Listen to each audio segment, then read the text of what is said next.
On March 4th, 1825, John Quincy Adams was sworn in as the sixth President of the United States. In his inaugural address, President Adams acknowledged God's hand in the nation. The first paragraph of this address reads, "In compliance with a usage coeval with the existence of our federal Constitution, and sanctioned by the example of my predecessors in the career upon which I am about to enter, I appear, my fellow citizens, in your presence and in that of heaven, to bind myself by the solemnities of religious obligation to the faithful performance of the duties allotted to me in the station to which I have been called." President Adams saw that in taking his oath of office as president, he was not only before the American people, but more importantly, in the presence of God.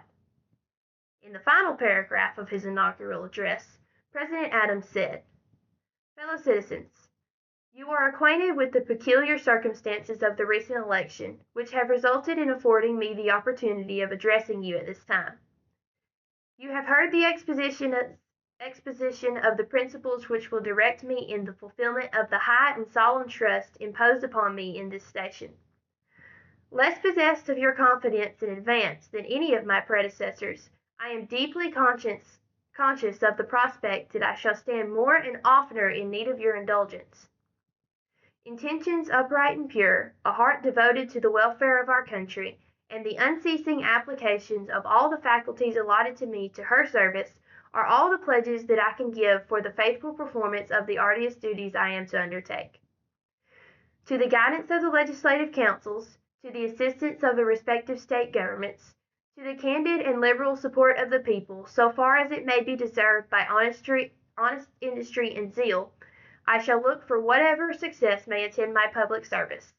And knowing that, except the Lord keep the city, the watchman waketh but in vain, with fervent supplications for his favor, to his overruling providence I commit with humble but fearless confidence my own fate and the future destinies of my country." In this paragraph, President Adams quoted Psalm 127:1, which reads, "Except the Lord build the house, they labor in vain that build it. Except the Lord keep the city, the watchman waketh but in vain." Adams also committed his and the country's future to God's providence with fervent supplications for his favor.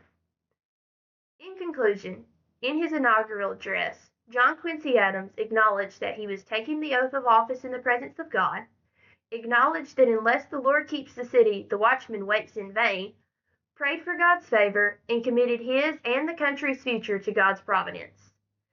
President Adams' inaugural address is a picture of America's Christian heritage.